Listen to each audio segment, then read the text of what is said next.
Glad you made it back, everybody. Washington, D.C.'s Attorney General Karl Racine announcing he's suing Amazon on antitrust grounds, claiming the company's practices have unfairly raised prices for consumers and suppressed innovation. Trish Regan, host of the Trish Intel podcast, here to weigh in. Hey, Trish, welcome back. Glad to have you here. On top of Racine suing Amazon for price fixing, reports say that Amazon quietly killed a number of sellers on their website, and we're not sure why they did this. Just kicked them off. Could a competitor take all of this and build some serious competition to Amazon? We conservatives are hungry for it, after all. Yeah, no, I think that we as conservatives believe in plenty of competition, right? One company having control over such a large landscape just doesn't work. I have always been troubled by, or at least in recent years, the size to which Amazon has grown, Chris. I think that there's a real antitrust issue here. Now, a lot of people would say, oh, well, the consumer's doing just fine, right? The consumer is actually having access to more competitive pricing as a result of Amazon because it's creating this channel by which everybody can sell. The problem is when a company is so large such that it becomes sort of the only channel or the only vehicle in which it can, which people can buy things, then it becomes a whole other problem, a can of worms, a monopoly-like venture. And I think ultimately the consumer and certainly the sellers lose out in that environment.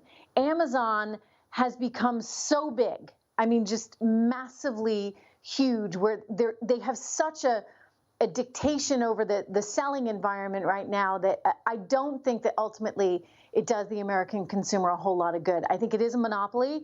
I think the Department of Justice would be very wise to look at this as an antitrust issue and think about breaking it up, along with other big tech companies while we're at it.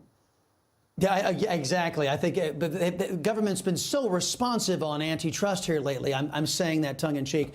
Florida is the model state this week, with Governor DeSantis signing Florida's big tech bill, allowing social media users to sue if they're unfairly censored and enforcing fines if platforms, ban politicians, state officials.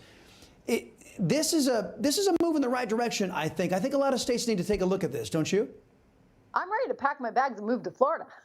I'm going to tell you. I mean, either that or Texas or New Hampshire, two other very good states with no income taxes. But no, Florida is looking more and more attractive, Chris, because there's a governor there that's really looking out for personal liberties. Basically, Governor DeSantis is saying, look, you have a right as an individual to consume whatever information in the so-called town square, right, that Facebook had promised and other social media companies had promised to be. And it's your decision whether or not you choose to read or not read something. You should be able to make that decision. Facebook, Twitter, any other social media company should not be making that for you. I think that's a really valid argument.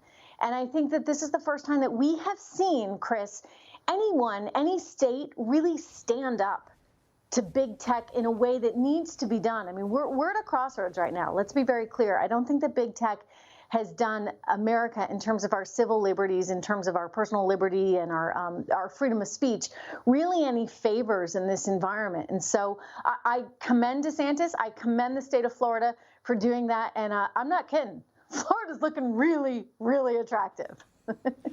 900 people, allegedly 900 people a day are moving to the state of Florida. I heard that from their CFO down there. Business groups have started a coalition to defeat every socialist Democrat tax proposal for increases. They're arguing for increases. Even on big corporations, I think people are starting to realize in the business community, thinking that they elected a moderate, and they realized that they got Bernie Sanders instead, and it's scaring the hell out of people. Well, it should.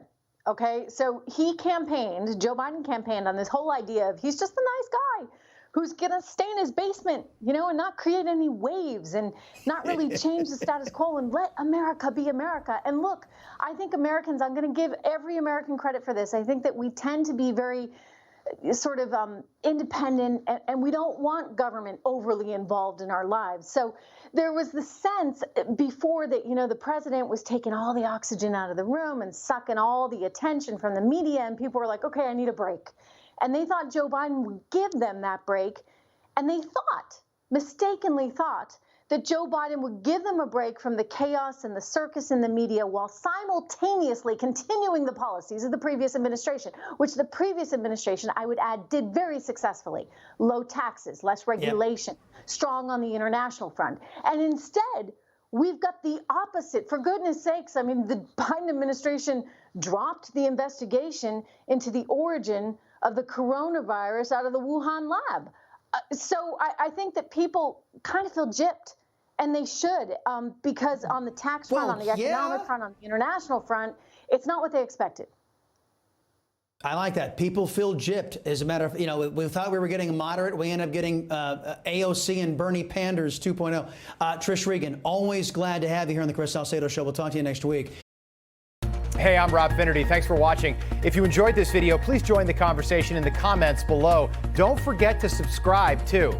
Hit the bell icon to be alerted to breaking news. And remember, there's a whole lot more on Newsmax TV, America's fastest growing cable news network. Newsmax TV, where real news for real people.